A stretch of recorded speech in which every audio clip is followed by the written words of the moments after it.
Good morning. I'm going to continue with my series on the First American Chess Congress, and now we're in round 3, and white is Theodore Lichtenhein and black is our hero Paul Morphy. Lichtenhein plays e4, Morphy e5. Both knights are developed, one to attack, one to defend the e5 pawn. And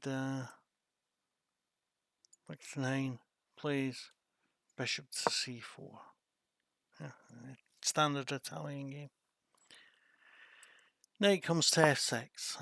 He could try for the fried liver attack. It's not going to be very happy for him. So he tries to turn it into a Scotch game. He takes Scotch game, Scotch gambit, Dubois Reti defense.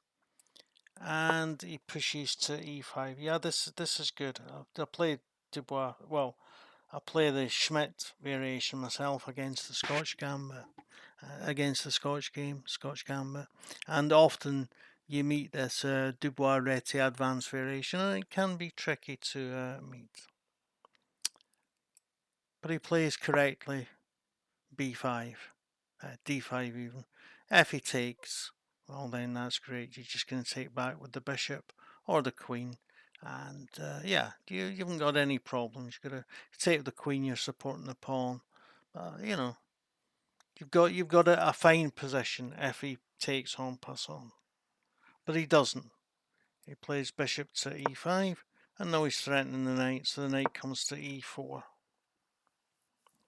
and the knight takes the pawn, and the bishop comes to d7 to threaten the knight. To defend the knight, sorry. The knight takes, and the bishop takes the pawn. Yeah, it's good. It's progressive.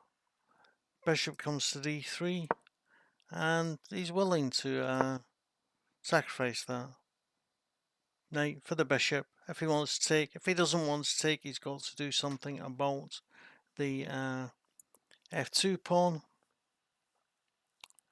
and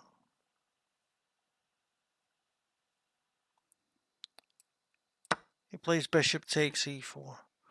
Morphy, in typical Morphy fashion, doesn't take back straight away. You know, he looks for something else. That's one of the things I love about Morphy. You're expecting, okay, he's going to take that back, and this, if he takes it back, this is going to be a nice position for Morphy with his advanced e-pawn and his two bishops against knight and bishop. But he doesn't do that. He doesn't do the simple.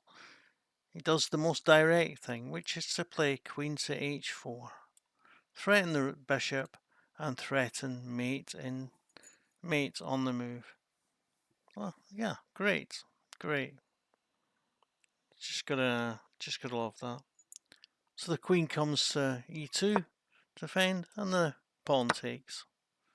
Now he's threatening to come to g4 with his bishop, and that queen's going to be having a tough time defending the f2 pawn.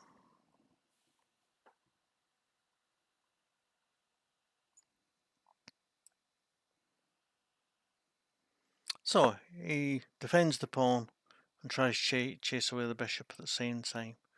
Morphy develops, of course, with an attack. Queen comes to c4.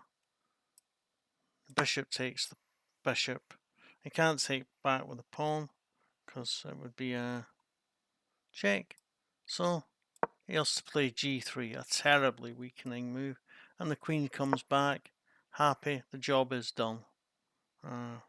Yeah. And I think probably best for white here would be to play queen here, check. Queen takes c6 check first, because it's a check. He's got to respond to it and then take the pawn. But he doesn't. He just takes the pawn. But it takes the bishop. But of course that leaves him open to a check here on d1. And king's got to come to f2, and the queen comes to f3, picking up the rook. Okay, he defends the rook, but foolish because now when he plays bishop to h3, it's a threatening mate on f2, on e2, g2 even. Bound to get it right one time, and he can't really stop it. So he plays queen takes c6, check. Now there are, you can play pawn queen here, king to e7, but the simplest is just to play king to f8. And if he takes the pawn, the rook, you're going to come here, and yeah. But after, and then, sorry, after he takes, king comes here, and then you're threatening mates, and you're threatening the queen, and there's nothing he can do. He would have to be giving his queen away, and realising this, he resigns. 18 move miniature in which white didn't really get started, just because of sharp active play by Morphy, not doing the most expected and most obvious thing, making the most direct and active reply every single opportunity. Yeah, okay. Don't forget to like, subscribe, share, and comment on my videos, and more from Morphy Lichtenhein tomorrow. Thanks. Bye.